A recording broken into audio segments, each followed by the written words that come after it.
First light over the Tyne. Another day of this thing that has changed everything. Yeah, good morning. Okay for me to pass you on your starboard side? There's just a handful of passengers who need to get across the river. This is Chris's first day wearing the visor. It is pretty scary. Every day you come to work and you hope and pray that this is not the day I'm going to catch coronavirus, you know. He knows 2 people that have died in the past week. And the staff, you know, we're all coming in and we're all cleaning everything, like, you know, we want to keep ourselves right, you know, we've got our PPE, but the banter, for want of a better word, that's not there amongst the staff, like, you know. Kemi and Moyo have only really just started studying in the northeast. Now their parents are telling them they'd be safer at home in Nigeria than they are in Newcastle. For a city with so many friendly people, when something like this happens, how hard it is for them to... I mean, normally you would be walking on the road and you could easily just wave to a stranger. Yeah. You just ask a stranger for directions, that they're so willing, enthusiastic. But now it's mentally draining when you're walking on the road and one person is walking and you don't know which way to go. And you now cross to the other side. You know, makes us not feel human to one another. It takes away our humanity. I don't know if you get what I'm saying. Yeah, it's a weird feeling. We met Mick at the big market, normally home of the loud and leery Newcastle night out. It's soul just driving around the streets and like find one bit of it and trying to chase it so you pick something up, basically. It would be nice just to get back to normal, if I'll be honest with you. And if that means that the big market being an absolute mess, then so be it. It's what we're used to. And then, you know, the city's buzzing again. This is where it all started. The first COVID-19 patients in the UK came to this part of the city's hospital on the 31st of January. For me, it feels like a year, but it's only been 3 months, really. Matthias received those first patients and has helped lead their response to what's followed. I don't think we will be able to eradicate this disease over the next year or 2 years. We have to live with it. So our hospital is making plans to live with this for the next year to 2 years, and therefore everybody else has to do that.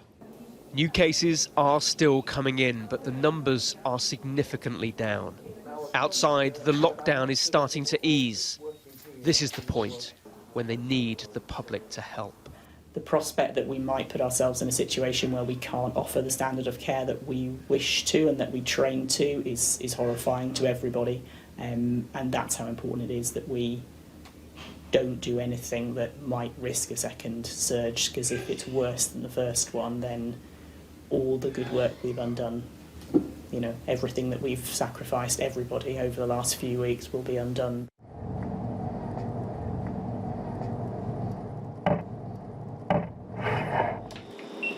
Lisa was furloughed from her job as a nursery teaching assistant. This is her new role. This has been able to make sure I've got an income and I'm able to put food on the table for my daughter and my partner. Otherwise we wouldn't have managed. I think we'll have to resort to sort of food banks and going to family and friends, and obviously you can't go to your family and friends at the minute because of the pandemic, so this has like massively made such a difference to my life.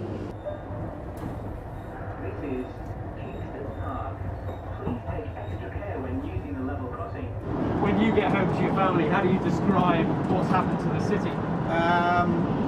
I kind of say, ask them if they've seen the film 28 Days Later, which is a zombie film, when nobody's in the streets and stuff like that, and I say, imagine that without the zombies, and that's kind of what it is.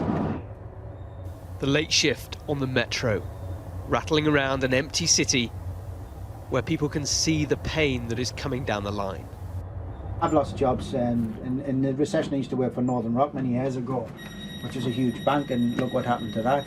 We were all made redundant through that, and it's scary to think that other people are going to go through that. We're quite lucky because we're classed as key workers, and that we're providing an essential service now. I think that's where a lot of the frustrations are coming from, not just in the northeast, but right across the world, is because people are needing those answers. Am I going to have a job to go back to? How am I going to feed my family in 6 months' time if I don't have that job? And then there is the club. The club that delights, distracts and deflates this city. Is this your terrace up here? Yeah, this way. Yeah. The view enjoyed by hundreds of thousands of fans. Every year. It's absolutely fantastic. It's just an absolute sea of black and white. Yeah. The whole buzz of the city is absolutely fantastic. This should be last orders time at the Strawberry. None of us know really what's going to come. If we get to open up in July or August, it's the limited numbers that will be allowed into a pub.